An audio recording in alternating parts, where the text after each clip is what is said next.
السلام عليكم. لا تنسوا الإعجاب بالفيديو والاشتراك في القناة تشجيعا لنا لنستمر بنشر.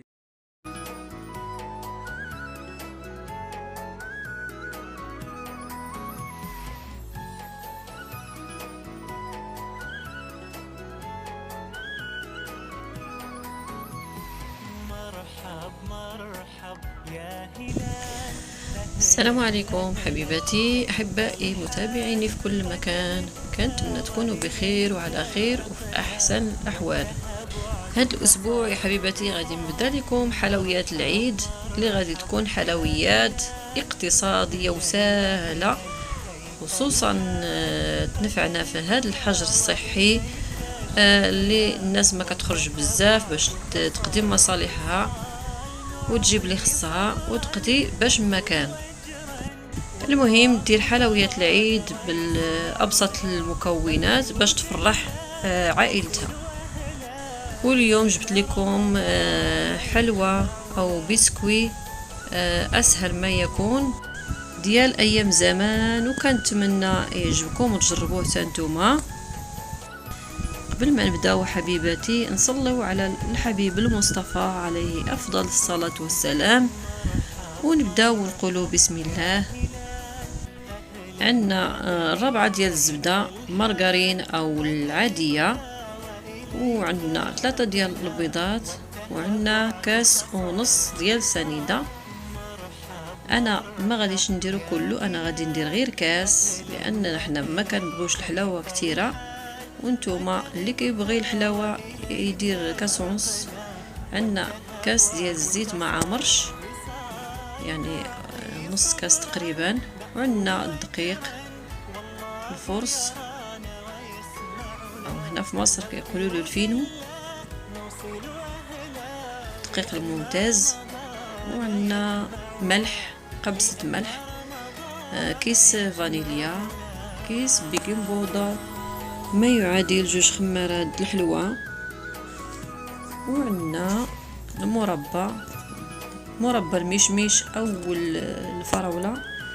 انا عندي هذا ديال الفراولة اللي عملته في الدار، وقلت نستعمله مع دابا رمضان ما كيتكالش، قلت نستعمله في الحلويات.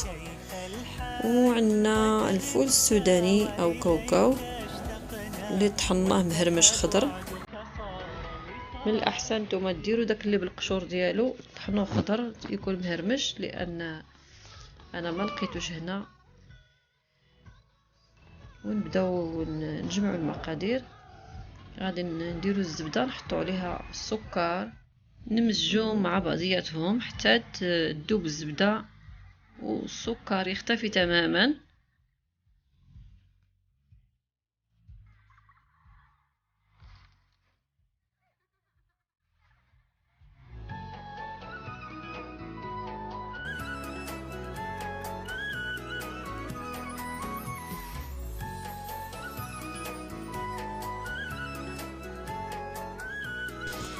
من بعد ملي اندمجت الزبده مع السكر كنضيفوا البيض،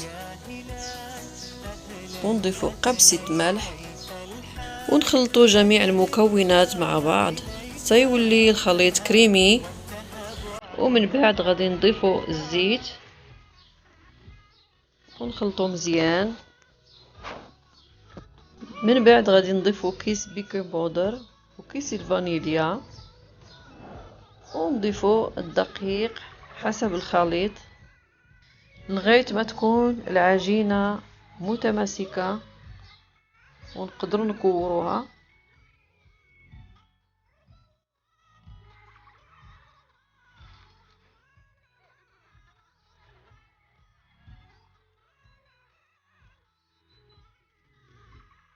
ملي نجمعوا العجينة نديروا فيها كويرات صغار باش سهل علينا نفردوها فوق سطح العمل بهذا الشكل، ونغطيوهم منديل ونبقاو ناخدو كويرة بعد كويرة حتى نكملوا العجين كامل. لما نسرحوها نبقاو نقطعوا الجوانب بالسكين او بالجرارة ديال الشباكية اللي يكون لكم سهل.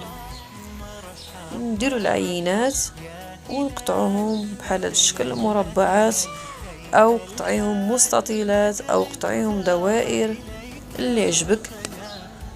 انا كنقطعهم مربعات بحال هاد الشكل، وكناخدو المربى كنزيدو ليه شويه ديال الماء وندهنو به فوق الحلوى.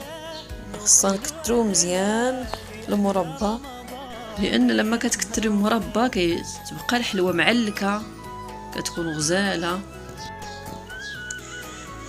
شفتوا حبيباتي حتى الاطفال كيشاركونا يعني العمل ديال الحلويات. ملي كيشوفونا كنديروا الحلويات لازم حتى هما يحطوا البصمه ديالهم ويبغيو يديروا معنا. وكنخليوهم كنعطيوهم الخاطر، نخليوهم باش حتى هما يحسوا بالفرحه ديال العيد، وكيعجبهم الحال بزاف.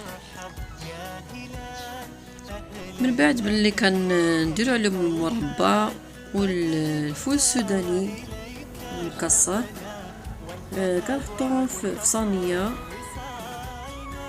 ومن بعد نكملوا بقيه العجين ونعمروا الصواني ديالنا وناخدوها الفرن بمقدار 180 درجه غير لتحت باش ما تحرق الحلوى.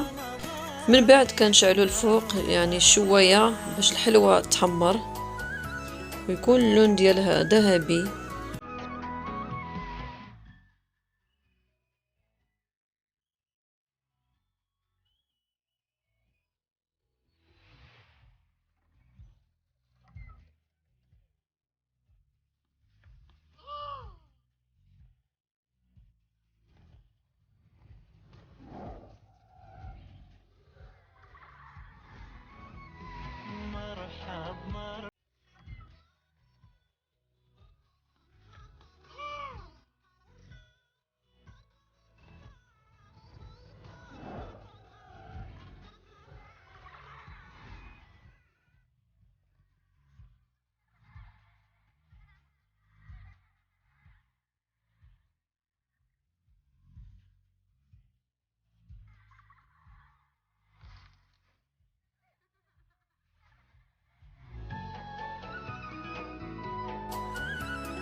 ودابا حبيباتي بعد ما كملنا اخر كويره غادي ناخدو الصواني ديالنا الفرن ونسخنوه على 180 درجه، لكن ما نشعلوش الفوق غير لتحت باش الحلوى ديالنا ما تحرقش. وهكذا لما رصينا الصواني الحلوى في الصواني، وان شاء الله لما تطيب الحلوى غادي نتلاقاو في طبق التقديم. ها هي الحلوى ديالنا يا البنات، كنتمنى تعجبكم وتجربوها لانها فعلا تستحق. سهله بمقادير مكونات بسيطه جدا في متناول الجميع. وإلا عجبكم الفيديو ديروا لي لايك وسبسكرايب وشيروا الفيديو لاصدقائكم واحبابكم على مواقع التواصل الاجتماعي. وكنقول لكم شكرا على المتابعة، أحبكم في الله، مع تحياتي، في أمان الله وحفظه، والسلام عليكم.